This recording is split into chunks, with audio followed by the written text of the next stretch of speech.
Hi everyone, today we're gonna do a paper from Mock Championship by Fastpapers, and this is Biology Paper 6, Alternative to Practical by Cambridge IGSCE, and the total mark is 40.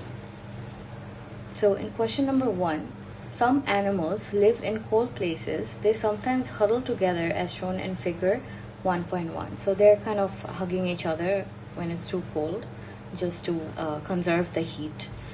A student investigated the effect of huddling on heat loss from model animals.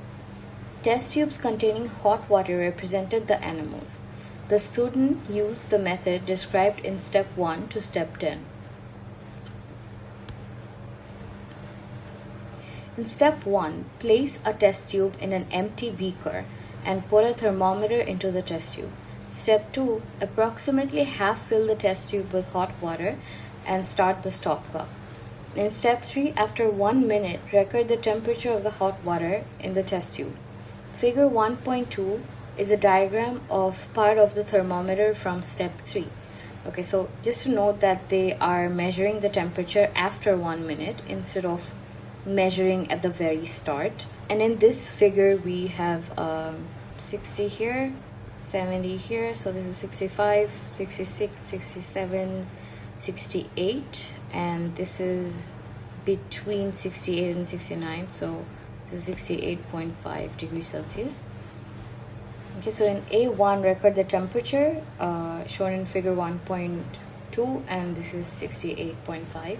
Step 4, record the temperature of the hot water in the test tube every minute for a total of 5 minutes. Step 5, put 3 identical test tubes together and keep them in a place with an elastic band as shown in figure 1.3. Place the group of 3 test tubes in an empty beaker. In step 6, half fill all 3 test tubes with hot water and put a thermometer in one of the test tubes. So you put the thermometer in either one of these. And in step 7, record the temperature in the test tube at 1 minute intervals for a total of 5 minutes. So the same as the one test tube. Step 8, put 7 identical test tubes together and keep them in place with an elastic band as shown in figure 1.4, and place the group of 7 test tubes in an empty beaker. Half fill all 7 test tubes with hot water and put a thermometer into the center test tube. So it will be here, and then record the temperature in the test tube at 1 minute interval for a total of 5 minutes. So figure 1.5 shows the results the students recorded in their notebook. Prepare a table and record the results shown in figure 1.5 and your answer to A1. So the table will look like this. The title here will be in this box, it will be temperature in the number of test tubes, and the unit of measurements is degrees Celsius. There is 1 test tube, there is 3 test tube grouped together, and there's 7 grouped together, and they measured it in intervals of 1 minute up to 5 minutes, so starting with 1 and ending with 5. And these are the temperatures. This one was missing, so we recorded the temperature in A1, and it was 68.5, and we're going to put that on the table here. So these ones, a group of 3 test tubes, group of 7, and the single one have to be mentioned only once, and this needs to be stated for the minutes, and you record the table. So moving on, plot a line graph on the grid of temperature against time. Include all 3 sets of data from your table in 1A2 and a key.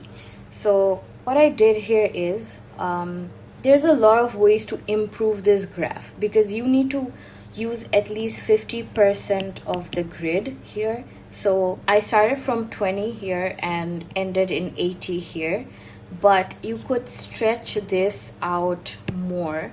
So such as like this could be 20 or 25, and this could be 40 or so on, just to arrange your points a little bit stretched out. So what I did here, the dot with a circle will be 1 test tube, so it's this line here,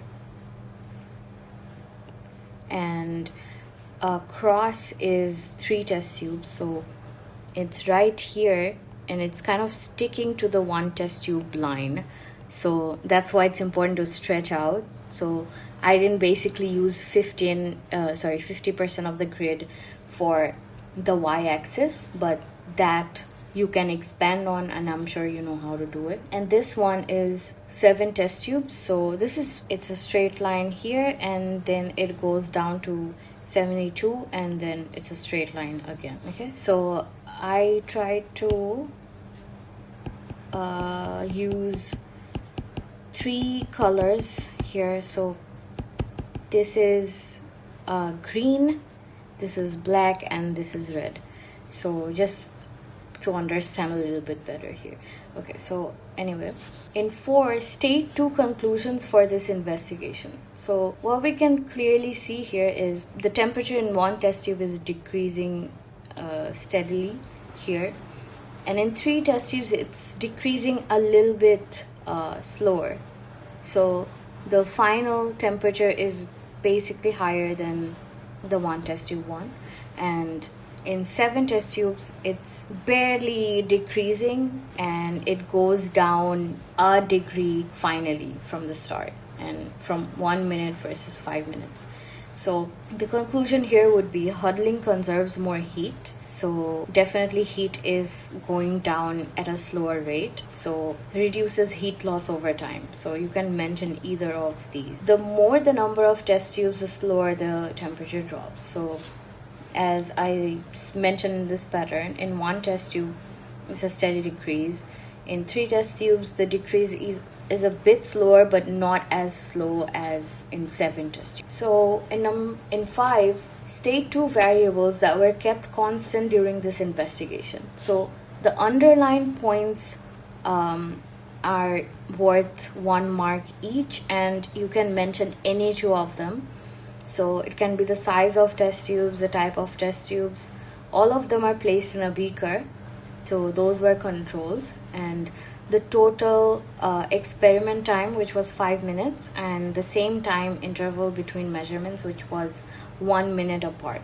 Okay, so in 6, suggest 2 possible sources of error in this investigation, and you can mention any 2 of these 4 points that I wrote here. So one of them is volume of water could vary. So they mention how you have to half fill the test tube, but it can be slightly lower than half or slightly more than half. So the improvements here is in number 7 is you could measure the volume of water beforehand with a syringe or something, and so that this error doesn't occur. The next one is temperature was not measured at 0 minutes. So this started after 1 minute, and this could be solved by recording the temperature right after you put the hot water. Okay, then we have band might absorb some heat, and no band was around the 1 test tube. So in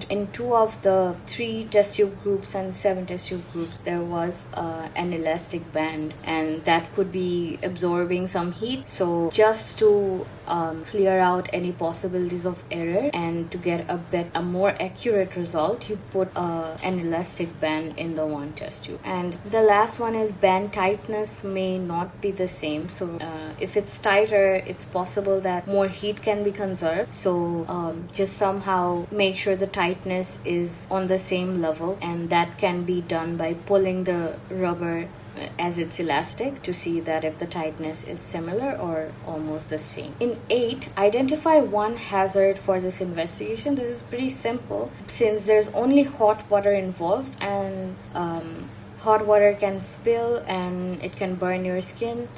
And another thing is if test tubes break, glass can cut your skin. So these are the 2 hazards. Okay, so in 1B it says in mammals, respiration releases heat energy to maintain an optimum temperature for enzyme activity in the body. So amylase is an enzyme that catalyzes the breakdown of starch into reducing sugar. Plan an investigation to identify the temperature at which the enzyme amylase is is most active. So what I described here is the reducing sugar method, but you can also use an iodine test, but the process is pretty much the same. So the mark scheme says you should take at least 3 temperatures. So I included 5 here. So it will be 20, 30, 40, 50, up to 70, but your range can differ a little bit. It's fine if you mention any 3 temperatures. So temperature is the independent variable because they are being manipulated, as in controlled by the researchers or the students who are doing this. Okay, so use Benedict's solution and record the color observation at the start and after 10 minutes. So why I said 10 minutes is because the mark scheme said that you need to record an observation after a set time. So 10 minutes is just an example. You can mention another set time here. So it can be 15 minutes, 5 minutes, anything that feels suitable. So you take note of the color first, and then you see if there's a change in color after 10 minutes or if there's any residue that forming. Constant variables should be enzyme concentration, volume of enzyme solution, volume or mass of starch, mass or size of the plant material, and concentration of starch solution. So you mention any one and it should be okay. And then to be sure of the final color that's in the mixture, you use a color emitter to ensure the color change and what the exact final color is. And you can also use a balance to measure mass of the precipitate. Then you repeat at least 2 times. You repeat the whole measurement at all these different temperatures, and you do it at least 2 times to get an average so that you can be sure about your results. So to address the hazard here, you use test tube holders to avoid contact with the heat, and this can also minimize the possibility of the test tubes breaking and cutting your hand. Or moving to question 2. A woodlouse is a small animal. This line is repeated. The rate of respiration of a woodlouse can be measured using a simple respirometer as shown in figure 2.1. So there's a drop of colored liquid here, and then it moves over here after 30 minutes. So this is start, and this is the result after 30 minutes. So in 2A1, record the position of the drop of colored liquid in the capillary tube shown in figure 2.1 at the start and after 30 minutes.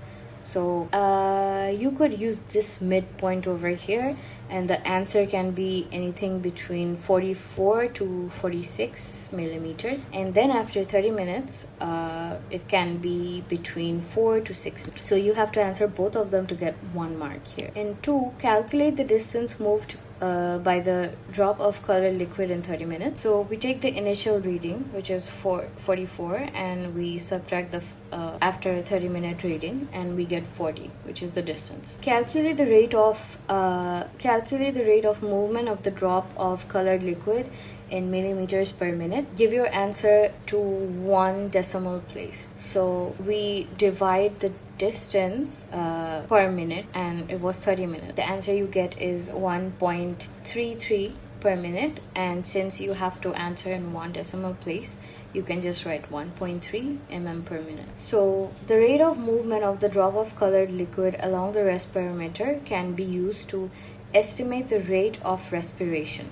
So a student used a respirometer to investigate the rate of respiration in 4 animal species, and the results are shown in table 2.1. And you are supposed to calculate the missing mean for these 8, and so you add these 3 values and divide by 3, and you get 1.5. Okay, so plot a bar chart on the grid to show the mean rate of movement of the drop of colored liquid in the capillary tube for the 4 animal species. So again, you need to use 50% of the grid, and in this one I managed to do 50% in both sides.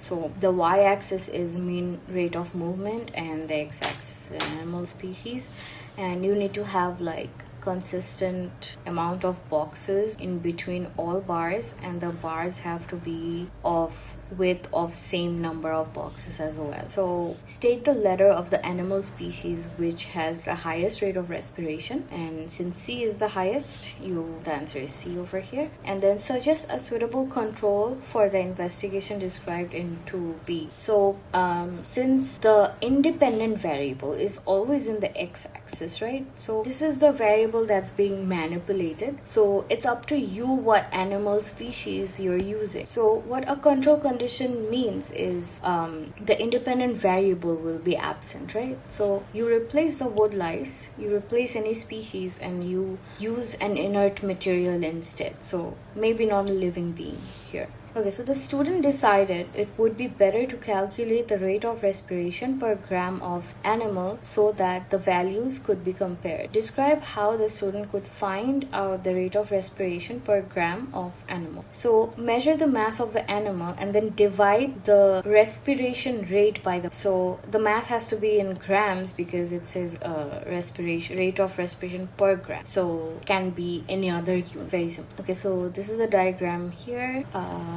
Not a perfect diagram by me, but draw a large diagram of the wood louse shown in figure 2.2. So at least what you need to do is you need to have the subsection of the insect consistent, so the number should be same here. And as you can see, in the end there's many small divisions, but that is not important. The mark scheme specifically said that there has to be 8 sections and there has to be 2 projections from both ends, and the diagram has to be bigger than this. Okay, so the magnification of the wood louse in figure 2.2 is 9 times. Measure the length of the line PQ on figure 2.2, and in the mark scheme it says the length of PQ is 48 or plus minus 1 millimeter, but it actually depends on how big it is on the paper. So if so the mark scheme from the actual paper might not be consistent with this, but you have error carried forward, so you won't lose a mark if it's not exactly the same. So we have the magnification over here, we have the length of PQ, and